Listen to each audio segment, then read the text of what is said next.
Hello everyone, welcome to the Strength of Materials classroom. In this lecture, I am going to give you the introduction of torsion on shafts. So first of all, what is meant by torsion means? Torsion is a rotating force that is acting on the shaft. So when the shaft is transmitting some power, then the shaft is subjected to the torsion or torque. So sometimes the torque is also called as twisting moment. The equation for torsion is T by J is equal to tau by R is equal to G theta by L. So like bending equation, this is the equation for torsion. So here T is the torque applied on the shaft. So the unit for torque will be Newton mm or Newton meter. So here I am going to solve everything with the help of mm. Then tau is, J is polar moment of inertia. So the unit for polar moment of inertia is mm power 4. Then tau is the shear stress in Newton per mm square and R is the radius of the shaft.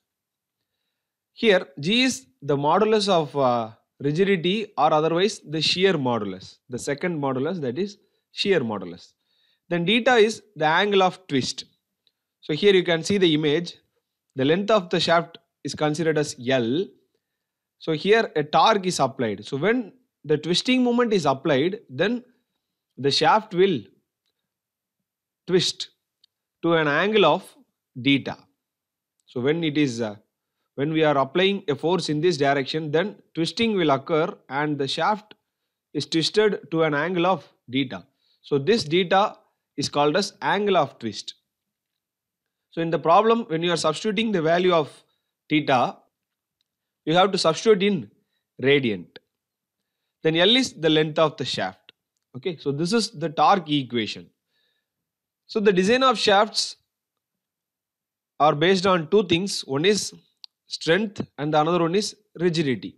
So when the shaft is subjected to torque, then here you can see the image, then the failure will be like this. So this is how the shaft fails. So first, by considering the strength, the equation is T by J is equal to tau by R. So here I have considered only this part, the first two parts. So T by J is equal to tau theta by, tau by R.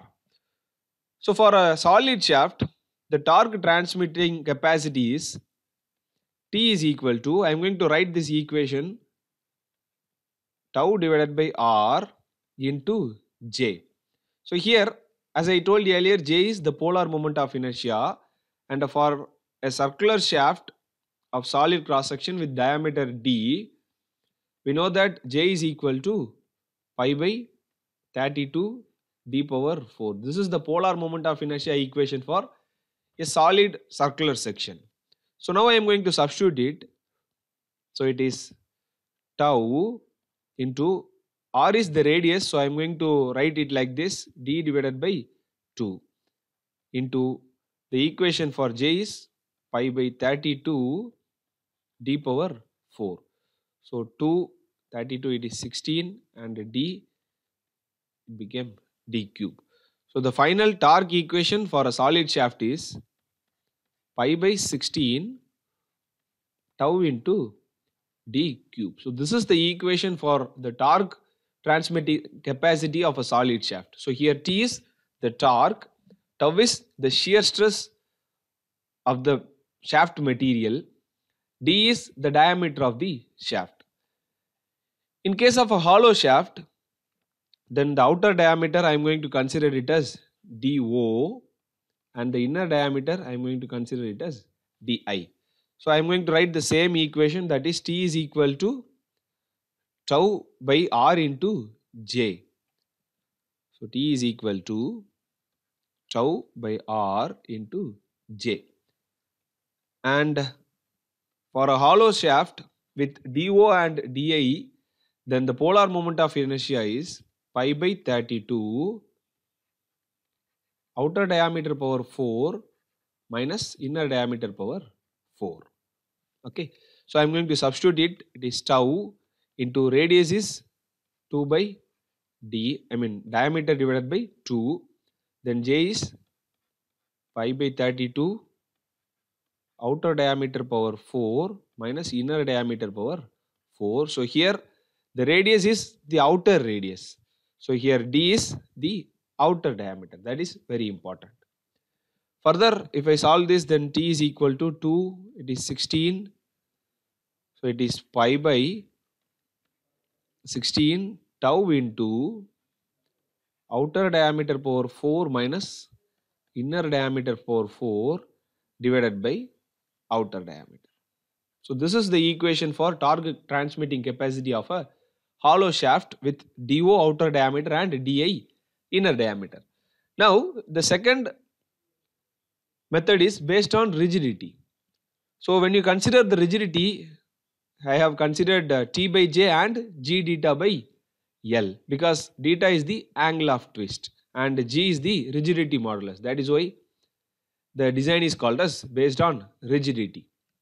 When you design a shaft based on rigidity, you can directly use this equation. You can substitute the value of J, you can substitute the value of G, theta and L, and you can calculate the torque transmitting capacity. Now, the power transmitted by the shaft, we know that the equation for calculating the power transmitting capacity of the shaft depends on two things. One is the speed of the shaft and the torque transmitting capacity. So when the shaft is rotating with the torque with some speed, let's say T is in Newton meter and N is in RPM. So that is the rotating speed of the shaft. Then P is equal to 2 pi NT divided by 60. So remember that you have to substitute the torque in Newton meter in this equation. You should not substitute the torque value in Newton mm. So that is very important. When you substitute the torque in the power equation, you have to substitute it in Newton meter. So you will get the power value in watt.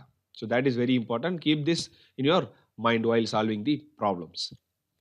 Then the next one is, in some of the problems they may ask you to calculate the percentage saving of material.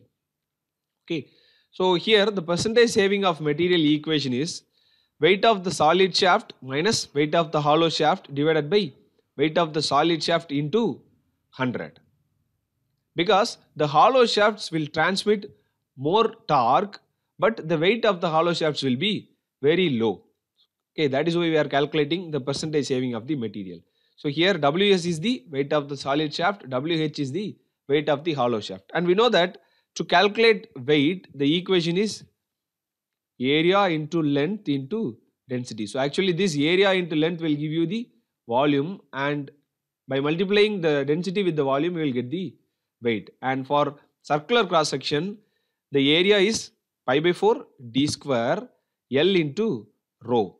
In case of hollow section, then the area equation is pi by 4 outer diameter square minus inner diameter square L into rho. Similarly for solid shaft. So now I am going to cancel it, and the length is common, then rho is also common. So I am going to cancel it. So finally I will get d square minus do square minus di square divided by d square into 100. So this is the equation for calculating the percentage saving of material. So in this lecture we have derived the torque transmitting capacity for solid shaft, hollow shaft, then power transmitting capacity of shafts, finally the percentage saving of the material.